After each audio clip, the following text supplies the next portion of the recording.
Hi guys, so on Wednesday Rishi Sunak delivered his mini budget, and while there was an elimination of VAT on solar panels and heat pumps and a 5p cut in fuel prices, it will do little to help many people struggling as a result of the cost of living crisis. At the beginning of this desperate situation, the focus was on energy costs and how people had to choose between eating and heating. But eating, it seems, has been something that the Tories have ignored. Food, as in hot food. A shocking piece of information came out during an interview with Richard Walker, the head of Iceland's supermarket chain, where he mentioned people refusing items from food banks.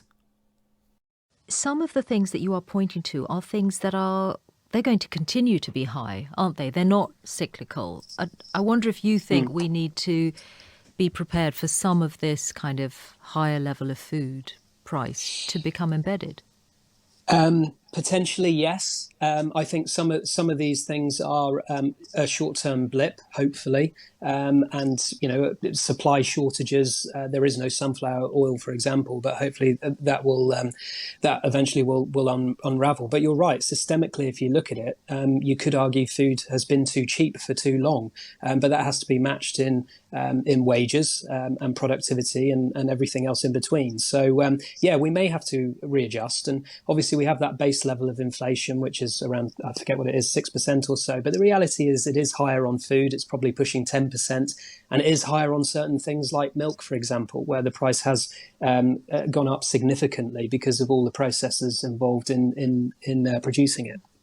So from the Chancellor today, are you looking for business-specific measures? Are you hoping for a change on national insurance, which will affect you as an employer, of course, and increase your costs? Or is it the measures which go directly to consumers, which would help your business because they'd increase people's spending power, hopefully?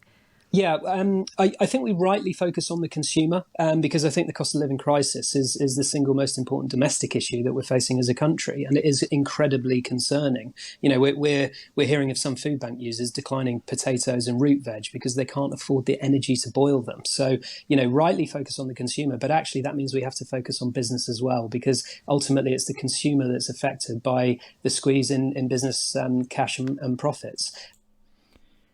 So he mentioned here how people who are relying on food banks are actually rejecting some of the food because they can't, for example, potatoes and root vegetables, they can't boil them because they're afraid that it's going to drive up their energy costs. We've gone to a situation where people are not just going to food banks. That's pretty bad, okay? Of course, and I've been complaining about this for a long time. The fact that people are being forced to go to food banks. But the fact that people are going to food banks and saying, no, don't give me potatoes, don't give me root vegetables, don't give me food that I actually have to cook or that requires a long time to cook, because I'm afraid I'm not going to have the money for the bills. It's going to cost me too much to eat this food. This food is free.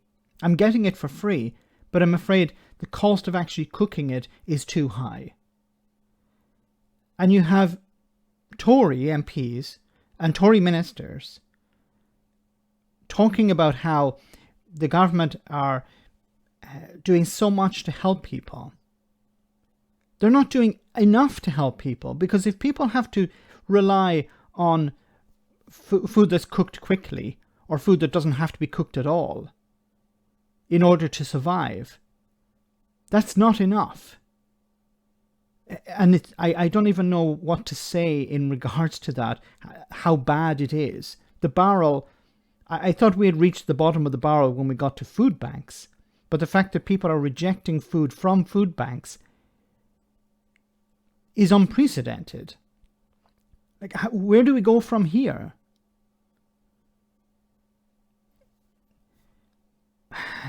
I really don't know what to say, guys.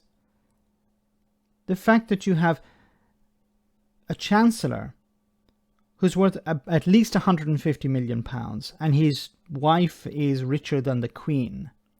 He's making the decisions, and he's decided we're going to cut 5p off fuel, of petrol. We're going to eliminate VAT on solar panels on heat pumps when people cannot feed their families because they have to rely on food banks, and people are going to food banks and saying, don't give me potatoes because I can't cook them.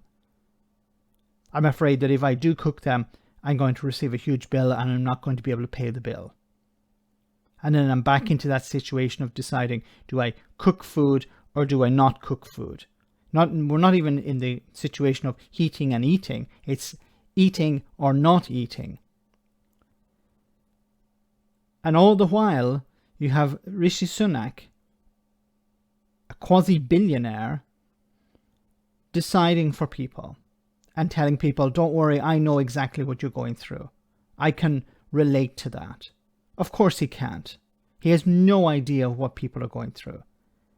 And this budget, this mini budget, demonstrates that. Let me know in the comment section, guys, what you think about all of this. As always, your comments are greatly appreciated. Thanks a lot.